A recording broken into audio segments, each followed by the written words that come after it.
আসসালামু আলাইকুম। আজকে আমি নিয়ে আসলাম ব্রয়লার মুরগি রান্নার রেসিপি। তো চুলায় একটা প্যান বসিয়ে এখন এর মধ্যে আমি গোশতগুলো দিয়ে দিলাম। গোশত বুঝে যাচ্ছে না, পা দুইটা দেখা যাচ্ছে বেশি। আসলে বাচ্চাদের আবদার, ওরা লম্বা লম্বা পা খাবে, তো আমি এর জন্য কাটি নাই। তো এখন আমি এর মধ্যে দিয়ে দেব কিউব করে কেটে রাখা আলুগুলো। আলু এবং গোশতটা একবারে আমি ভেজে নেব, লাল লাল করে ভেজে নেব। এখন আমি এটা ভেজে নেওয়া হয়ে গেছে। এখন আমি এর মধ্যে দিয়ে দিলাম পেঁয়াজ কুচি। তো পেঁয়াজ কুচিটাও আমি একটু বাদামি রং করে ভেজে নেব। তো ভেজে নেওয়া হয়ে গেছে। এখন আমি এর মধ্যে দিয়ে দিব আদা বাটা এবং রসুন বাটা। তো এ দুটো আমি ভালো করে কষিয়ে নেব গোশতের সাথে, কারণ না হয় কাঁচা কাঁচা একটা ফ্লেভার থেকে যায়।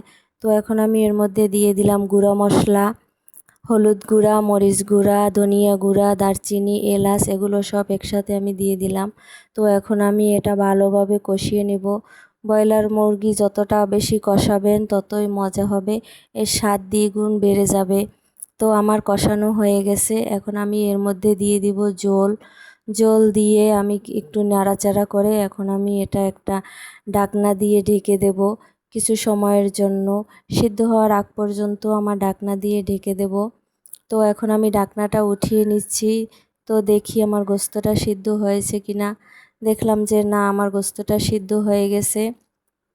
তো এখন আমি এর মধ্যে দিয়ে দেব টালা জিরার গুঁড়া। তো শেষে জিরার গুঁড়াটা দিলে এতে ফ্লেভার একটু ভালো আসে, তো স্বাদও বাড়ে।